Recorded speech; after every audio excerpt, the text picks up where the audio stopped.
The ideas behind these colour words works sort of started out with, I'm a bit of a collector, and for years, to this day, I persist in collecting quite a kind of a myriad of things. It could be other artists' work, it could be a squash bottle cap on the road, it could be bits of broken plastic. There's an almost kind of forensic pursuit to sort of,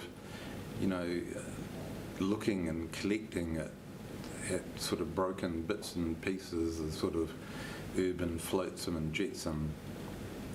And coupled with that, from school, I'd always had a very, very strong interest in type and typography. At high school, we learned to do traditional Roman lettering, and in the early 70s, I kind of put calligraphy, or not so much calligraphy actually, that really applies more to neon, but words or text made from kind of collected, rubbish really, rubbish sort of formed into letters, which then formed words or short phrases. And that's kind of the background to these things. Initially, as I say, I was collecting, the collecting thing, the collecting of objects or things is a very, very big part of my artistic practice. It's not a side that is so much clearly evident in a lot of the work that I do or am known for, but it's a very, very avid pursuit, and it's perhaps that collecting side will sort of come out in years to come. It's sort of stuff that I want to do, but it's so hard to do everything that you want to do.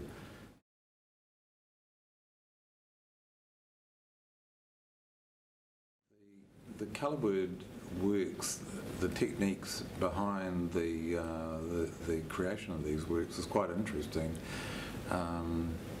We all, are really familiar with the old, trusty old sort of or conventional Xerox machine. I mean, before we had Xerox, we had, the very esoteric and wonderful Gestetner that could sort of, we had the typewriter, and there's different sort of methods of reproducing words.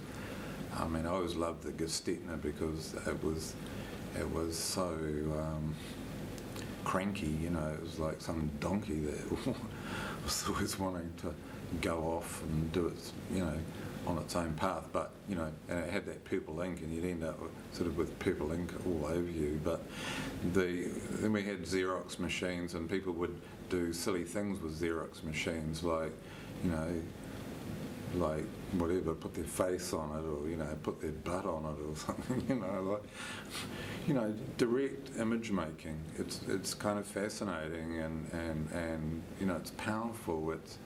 It's the potential of it. It's very, very sort of exciting.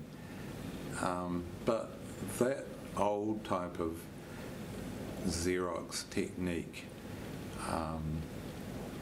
was always in black and white. I loved it. It was kind of like black and white TV period, and the images were grainy and coarse and crude and, edgy. And anyway, I had done quite a lot of experimental work with black and white Xerox. In the late 70s, this amazing thing happened, technological thing, and opportunity occurred. Rank Xerox New Zealand had brought in, and made available to an invited group of artists in Auckland this brand new Xerox machine which could reproduce copies in colour. And so we were all invited along to their showroom. And it was really quite a wonderful thing. So they talked about the machine, and we saw some, like you get a magazine, you could put a magazine or a colour picture on there, and you could copy this, make a colour copy of a colour picture.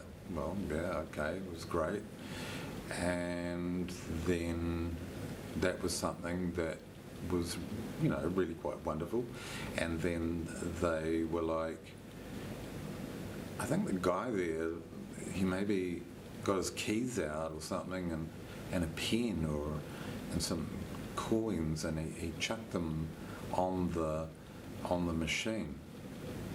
And then so these were really relief objects. And then he did a copy of that, and I was just like, whoa, bingo, this is interesting, because all the things that I'd collected and all the things that I'd, with the scrapbooks, I saw this potential for then, reproducing 3D images on paper without using a camera. That was the big thing. There was this sort of this incredibly direct process, like really, really, really exciting. And on top of that, its ability to reproduce that item was good, but flawed.